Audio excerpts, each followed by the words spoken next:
Serginho, muito bom dia. Bom dia, Pedro Osmar, bom dia a todos da Nova Friburgo FM, bom dia, Girlan. Bom dia aos ouvintes, né, que é a razão de ser desse programa, que cada dia que passa cresce mais, né, Pedro? Graças a Deus. Porque o perfil do seu programa é esse, é de você incentivar as pessoas, de você informar as pessoas e se posicionando sempre sem mimimi e sem ter lado, né, Pedro? Eu costumo dizer o seguinte, quem não tem lado não tem fundo. Não tem. Então o Pedro Osmar é desse jeito, é por isso que você é esse canhão de audiência, e para mim você sabe que é um grande prazer estar aqui, Pedro. Exato, prazer meu. Feliz, voltando, né, como você disse. Ontem, no dia de hoje, os flamenguistas estão com o celular fora de áreas, né? porque perderam de 1-0 ontem, Ele é gol do John Arias. Ele é fluminense. Eu recebi muitas mensagens dizendo que ia ser 3-0 Flamengo, 3 gols do Marinho, que eles contrataram do Santos. Mas uma coisa é fazer gol em time moleque, pequeno, mas quanto o Flusão ele não fez nada. O moleque joga e outra bem. Coisa, Pedro, graças ao jogo Fla-Flu de ontem, eu tenho muitos amigos flamenguistas, né? O Fluminense conseguiu mais um patrocinador, que foi a caneta BIC, porque o que nós demos de caneta no time deles ontem foi um negócio absurdo. Eu acho mais bonito uma caneta do que um gol. Eu sou peladeiro, todas as vezes que eu estava jogando bola, eu preferia dar uma caneta do que fazer o gol. E eles vão tomar, como diz o ditado, sopa de garfo, acaba tomando uma caneta, né, Pedro? O flamenguista deve estar pensando assim, ainda bem que o Fluminense não ganha sempre, né? Mas o importante para mim é ganhar do Flamengo. Bom, Pedro, na semana passada, deixa eu mandar uns abraços aqui importantes. Manda lá. Um é para um casal de grandes amigos seus, né? Que é o seu Juca Cardinó e a dona Hermelinda. São fantásticos. Nós tivemos na semana passada, eu e o prefeito Bruno Boareto, fui mostrar a ele algumas coisas de Nova Friburgo, e o Cardinó é um bairro maravilhoso, um local bucólico, um local bonito, né? E nós fomos recepcionados lá pelo seu Juca, pela dona Hermelinda, e ela, Pedro, me perguntou se eu gostava de limonada. E no dia que nós fomos lá, estava um calor tremendo, e ela fez, rapaz, uma limonada suíça do limão siciliano. Que limonada gostosa. Eu bebi muita limonada lá, tomamos 2 jarras. Quero agradecer a senhora o carinho, a atenção. Muito obrigado por essa receptividade para comigo e com o meu amigo Bruno Boareto, conhecendo cada vez mais Nova Friburgo. E um outro abraço especial também, Pedro, é para o senhor Ronaldo, que é porteiro do condomínio do edifício Santa Helena, ali na Avenida Galdino do Vale, número 57. Ele esteve com a Rebeca na semana passada, e a Rebeca prestou atenção que ele estava ouvindo um show do Pedro Osmar. Sei. E aí ela falou que eu participava nas segundas, ele falou que gosta de ouvir também o Sérgio Lobac e curte o Pedro Osmar todos os dias. Senhor Ronaldo, muito obrigado pelo carinho do senhor, pela sua audiência. É um grande prazer realmente estar aqui com o Pedro e saber que tem pessoas do outro lado aí que gostam de ouvir e que valorizam o seu trabalho, principalmente, né, Pedro? E a nossa participação aqui todas as segundas-feiras, de 10h30 às 11. Como a gente estava fazendo, deixa eu deixar uma palavra rapidinho aqui, porque a palavra de Deus ela tem poder, você tem que crer nisso. Você vai se convertendo aí. Primeiro, não, eu já sou apaixonado por Jesus, Jesus é meu Não, mas ele é meu também. 1 Tessalonicenses 5,18, Pedro, diz assim, ó, em tudo dai graça, porque esta é a vontade de Deus em Cristo Jesus para convosco. Em tudo. O que é tudo? Né, Rogerinho? Tudo é tudo. Então, o que acontece na sua vida, isso aconteceu muitas vezes comigo, Pedro. Naquele primeiro momento você acha que foi uma coisa ruim para você, mas mais na frente você entende que Deus estava te dando um livramento, estava trabalhando na sua vida, estava fazendo você crescer. Então, você que está nos ouvindo, em tudo dai graça, porque nós temos um Deus poderoso que cuida de nós. Olha, eu vou dar um testemunho aqui. Certa vez eu estava me arrumando para ir lá para minha casinha na roça e quando eu liguei o carro, eu lembrei que eu esqueci o negócio em casa. Eu falei, mas meu Deus do céu, eu tô com uma pressa, eu tinha hora marcada para chegar lá. E você não gosta de chegar atrasado? E eu não gosto de chegar atrasado, e aí eu voltei para pegar, isso me atrasou meia hora. Mas você sabe que se eu tivesse ido naquela hora, eu ia ter um problema na estrada? Olha só, isso viu só como é que Deus prepara as coisas? Com certeza, Deus é bom demais em todo o tempo, né, Pedro? Ele é fantástico. Né? Com certeza. E é fiel, né? Muito fiel. Nós aqui não somos, né? Nós aqui deixamos a desejar sempre. Mas a misericórdia dele é tão gigante que ainda assim ele nos acolhe. Graças a Deus. O Fábio Larica está dizendo, tá rindo de orelha a orelha. É porque ele é flamenguista. É flamenguista, mandar um abraço pro Selmo Santos. Raça, né? Tá o Selmo é outro flamenguista, também fanático. Fábio, Marcelo Dantas, Daniel Lage. Essa turma carniçada danada, né? Bem, vamos ao nosso bate-papo aqui. A condenação de Robinho, ele foi condenado em última instância, né? Foi, Pedro, isso foi noticiado amplamente aí, né, nesse final do ano passado. O Robinho, aquele jogador que era do Santos, um craque de bola, jogou na seleção. Exatamente. E na época me parece que ele estava morando na Itália, que ele jogava no Milan. Se eu tiver errado, que o Vinícius Gastinho depois me corrija, parece que era o Milan. E ele foi condenado, Pedro, lá para o Tribunal Superior da Itália, pela prática de violência sexual de grupo. Ou seja, aquele estupro coletivo que a gente fala aqui no Brasil, né, de várias pessoas estuprando, em regra, uma mulher, né, mas pode ser homem também, uma vítima de estupro. E uma jovem de 23 anos, isso aconteceu em 2013. E a pena dele foi de 9 anos, Pedro. Só que é o seguinte, ele mora no Brasil atualmente, ele não está mais na Itália, e ele é brasileiro nato. O que é brasileiro nato? Aquele que nasceu realmente no Brasil. Tem o brasileiro nato, que é aquele que nasce nas terras brasileiras ou no exterior, filho de pai ou mãe brasileiro que esteja trabalhando pelo Brasil, você vai ser brasileiro nato. Sim. Ou aquele brasileiro naturalizado, é aquele que veio para cá, mas nasceu em outro país e faz essa naturalização. O nato não pode ser extraditado, inclusive a própria Constituição da República proíbe. Né? E existe um tratado entre Brasil e Itália, de 1993, que proíbe as transferências de pena privativa de liberdade, ou seja, em cima desse tratado que foi assinado pelo Brasil e pela Itália lá atrás, essa pena de privativa de liberdade, a Itália não pode pedir para o Brasil botar ele cumprir aqui, e nem o Brasil pode pedir se tiver lá algum italiano que tenha cometido crime. Então, em regra, se o Supremo não virar esse jogo, tudo pode acontecer nos nossos ministros, ele não vai afetar ele essa pena, ele só não pode entrar na Itália, porque se ele entrar lá, ele vai ser preso de imediato. Então, só para passar essa informação para as pessoas, porque noticiaram, mas não explicaram, né? E a nossa intenção aqui, mesmo que de maneira superficial, mas é dar uma visão para as pessoas como funciona o direito. Em cima desse caso do Robinho, e o que eu vou te perguntar serve também para os jovens que nos ouvem agora, a retirada da camisinha durante o ato sexual é crime? É crime, Pedro. Boa pergunta. Atenção, nossos jovens, meninos, meninas, prestem atenção nisso. Você não pode retirar o preservativo ou a camisinha, como as pessoas entendem mais, durante a relação sexual. Só se tiver consentimento da outra parte. Olha, se a vítima não percebe, são dois tipos de crime que podem acontecer nesse fato. Se a vítima não percebe que o agente continua o ato sem o preservativo, é um crime chamado de violação sexual mediante fraude. É o artigo do Código Penal que trata desse crime. Então, se o parceiro tira a camisinha, porque tem a camisinha feminina também, né? Agora eu me lembrei aqui, pode ser tanto o menino como a menina, serve para os dois. Então, um retirou a camisinha e o outro não tomou ciência disso, e ele continua, então é um crime de violação sexual mediante fraude. Agora, se o outro, o parceiro ou a parceira, sentiu que o outro tirou a camisinha e ela não quer continuar o ato, ou ele não quer continuar o ato, tenta evitar a continuação desse ato, mas é obrigado, é forçado, ou então aquele agente força realmente a continuar, aí nós vamos entrar no crime de estupro, porque não pode acontecer isso. Então, olha só, relação sexual só mediante consentimento de ambas as partes. Exatamente. Não é não, né? Tem até um lema aí que protege as mulheres, que diz assim, não é não e está acabado. Então, cuidado, jovens, porque você pode estar cometendo crime. Isso mesmo.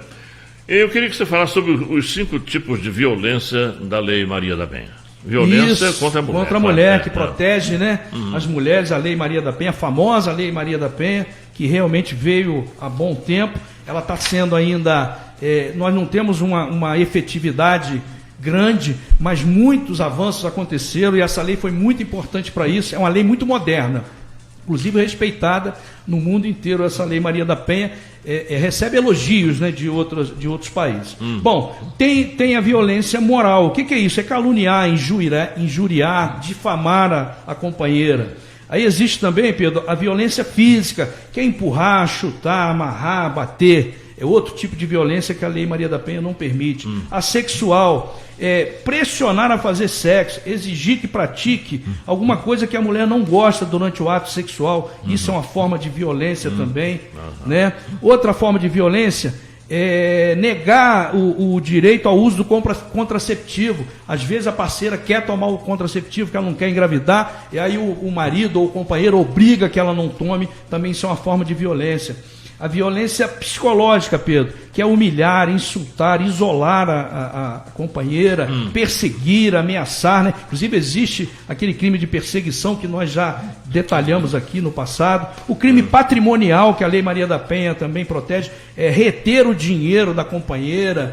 Tem marido que a companheira trabalha fora, ou a esposa, aí quando ganha o salário, ele pega esse salário para ele administrar de uma forma que ela não consente. Então isso tudo é violência.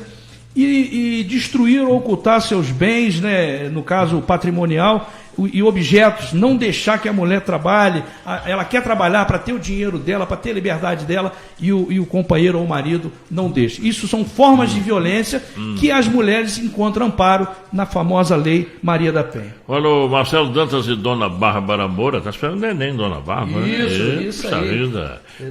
Então estão mandando um abraço para você. Para eles também, um casal maravilhoso de irmãos verdadeiros, né, Pedro? Olha, as fraudes trabalhistas, vamos falar sobre isso agora? Isso, existem algumas fraudes trabalhistas que podem ser praticadas pelo empregador, né, pelo patrão. Uma delas é não registrar a carteira profissional do trabalhador. Outra é pagar um salário por fora. Esse negócio de salário por fora não existe. A lei não existe amparo legal para esse tipo de coisa. Registrar na carteira uma função inferior. Muitas das vezes o profissional exerce uma função de responsável por um setor, mas na carteira dele, ele está lá como repositor de mercadoria, alguma coisa que não está contento realmente com a função dele. Isso é uma forma de fraude trabalhista, Pedro. Né? Adulterar o registro de ponto. O patrão vai lá, adultera o registro de ponto, é uma forma de prejudicar, é uma fraude realmente que pode sofrer um empregado. E os estágios irregulares, né? Porque existem estágios que os jovens aprendizes fazem, ou mesmo aqueles que estão se preparando para uma profissão. As coisas têm que ser tudo dentro da lei, porque nós temos que... Você, Pedro, no meu caso, você, qualquer cidadão, você pode até achar que aquela lei não serve, que a lei está errada, mas, meu amigo, todos nós, num Estado democrático de direito, estamos debaixo das leis, né? As leis servem para todos. Você aceitando ou não, você não tem como fugir dessa realidade. Já que a gente está no negócio de Covid, aí, muita gente sendo infectado, então eu queria te perguntar o seguinte, a redução do prazo para trabalhadores com Covid, quer dizer, para o isolamento. Isso, né? Verdade. Foi bom você tocar nesse assunto, né, Pedro? Eu quero aqui aproveitar essa oportunidade para incentivar você que ainda não tomou a dose de reforço. Eu tive Covid na última semana de 2020, tomei 2 doses e tomei a dose de reforço. E na semana que eu tomei a dose de reforço, isso já aconteceu há 20 dias atrás, eu tomei a dose de reforço na terça, eu e a minha maravilhosa esposa Natasha, fomos lá ao Nova Suíça, tomamos a nossa dose de reforço lá, e na quinta-feira eu comecei a sentir os sintomas, e no sábado eu fiz o exame, positivei. Então eu tive 2 Covid, peguei a ação Omicron, e graças a Deus, Pedro, o fato de eu ter sido vacinado, no caso já estava com as 3 doses, os sintomas foram leves, eu praticamente não tive febre, tive alguns calafrios, alguns mal-estar, mas totalmente diferente da outra. E a gente escuta aí que quem está indo a óbito, né, com essa Omicron, é porque não tomou vacina. Exatamente. Então você também passou por uma situação muito complicada, né, Pedro? A gente não pode deixar as oportunidades passarem sem a gente colocar no coração das pessoas.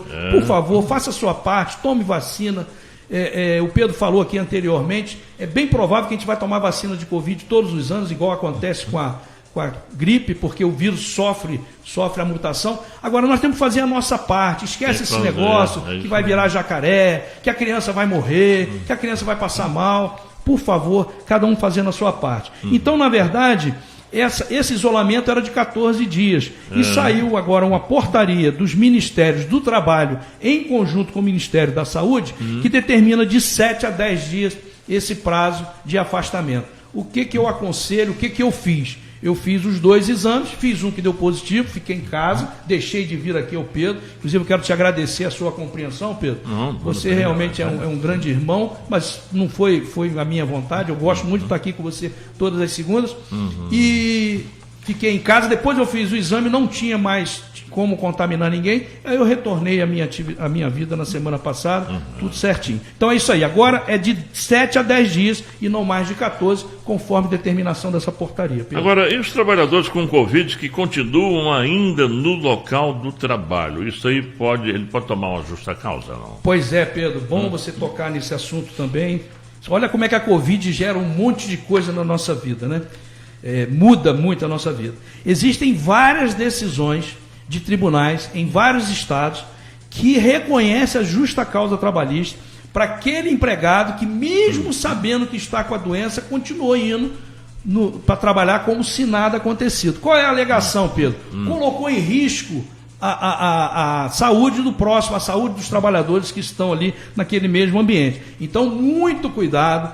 Se você sabe que tem a Covid, você fez o exame, você positivou, não continue indo ao seu local de trabalho, porque pode ocorrer de você tomar uma justa causa trabalhista. O que é justa causa? Quando o empregado, Pedro, é demitido por justa causa, vários direitos que ele teria, ele deixa de ter, ele perde.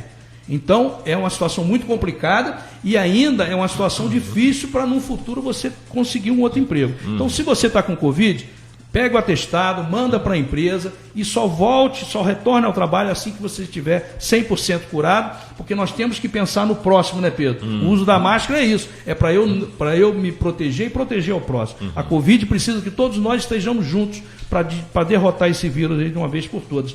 Hoje de manhã fiquei feliz, vindo para cá, peguei o engarrafamento com volta das aulas, né?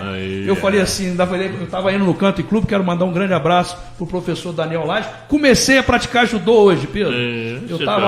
As pessoas vão ficando velhas, começa engraçado inventar moda, né? Não, Pedro, eu preciso fazer exercício, que eu sou hipertenso. Mas tem tanta coisa para você fazer, faz caminhada. Não, eu faço caminhada, mas eu vou agregar o judô, porque é uma coisa que eu tinha vontade de fazer, e vou aproveitar que eu sou irmão do professor Daniel Lage, grande mestre de judô. Comecei hoje. E na hora que nós estávamos indo, que a aula começa às 7h30, eu moro na Chácara do Paraíso, peguei os engarrafamentos ali saindo do bairro, nas avenidas. Eu ainda falei assim, caramba, graças a Deus a gente está voltando àquele passado.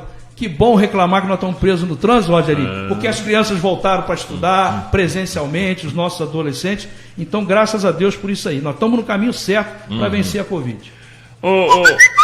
Tem notícias do WhatsApp aí, Pedro Henrique? Temos aqui 2 participações, né? A Maridélia do Centro, ela coloca aqui que ela viu recentemente que a taxa de incêndio vai ser extinta, né? Ou foi extinta. Ela tem uma dúvida de como fica a situação de quem sempre pagou e de quem nunca pagou a taxa de incêndio, né? A taxa dos bombeiros. Temos um áudio aqui também do nosso amigo Jorginho Tuller, lá da Rossete. Bom dia, garoto. Beleza pura? Deixa eu te perguntar, já que o Serginho tá aí, pergunta o Serginho por que a EBMA não pode ser como ela cuida do lixo, por que ela não pode cuidar da capina?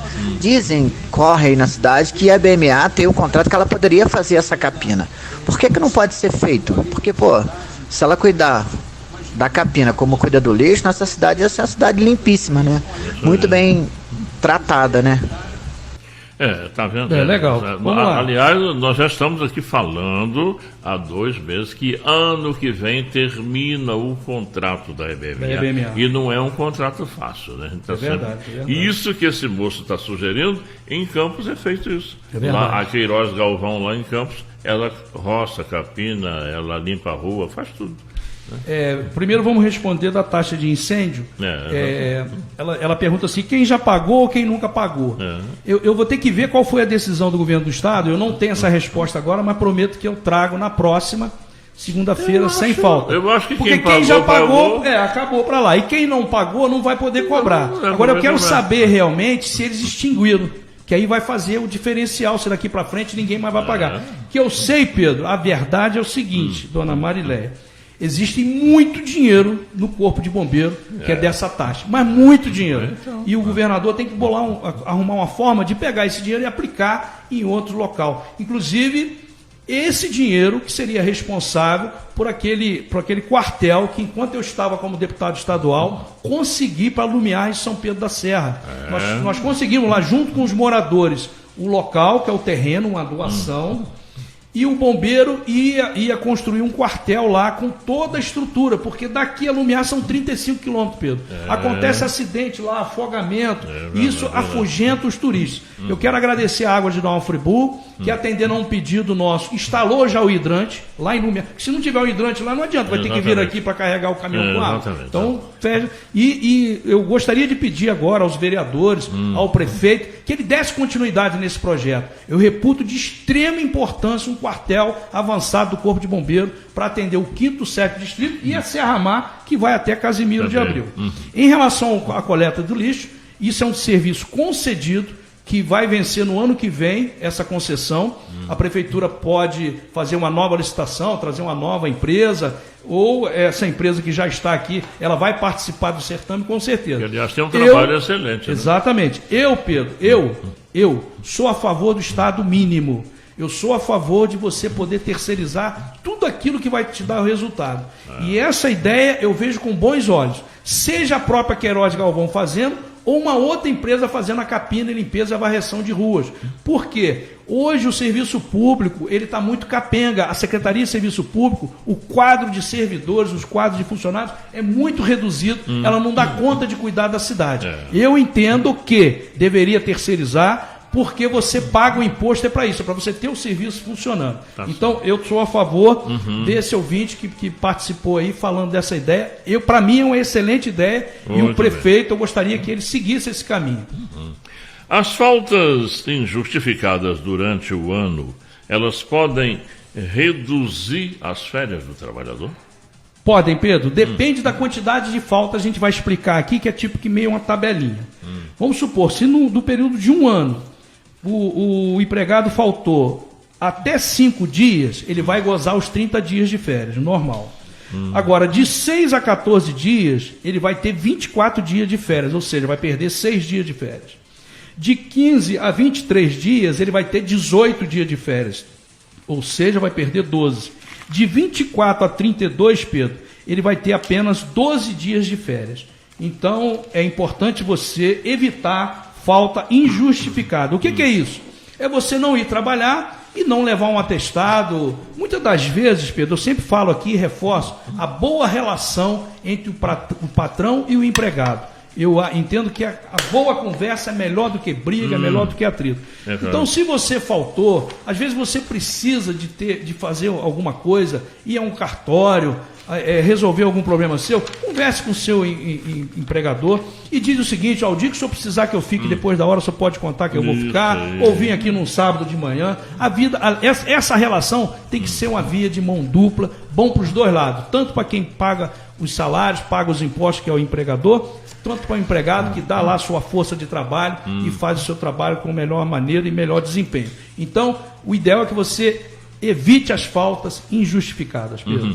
Os direitos sociais com pacientes com câncer, queria que você falasse sobre isso. Os pacientes com câncer, essa doença terrível, né, que nós sabemos, eles têm alguns direitos sociais, e você que está passando pelo tratamento nesse momento, fique atento a isso, porque se você não recorrer à justiça, Pedro, nós já falamos aqui, o Pedro já falou isso várias vezes, a justiça está lá paradinha, estática, ela tem que ser estimulada. O cidadão que tem que ir atrás dos direitos. Então nós vamos falar alguns aqui, ó. É o saque do FGTS, o auxílio doença, amparo assistencial, o saque do PIS/PASEP, aposentadoria por invalidez, o andamento no judiciário prioritário, ou seja, o paciente tem câncer, ele tem prioridade na tramitação do processo dele na justiça, cirurgia de reconstrução mamária, tratamento fora do domicílio, que é o TFD, né? Aqui em Nova Friburgo, as vans que transportam os pacientes para fazer o tratamento, isso é direito, isso não é a favor de prefeito, não é a favor de vereador, de deputado, de ninguém, isso é um direito do cidadão.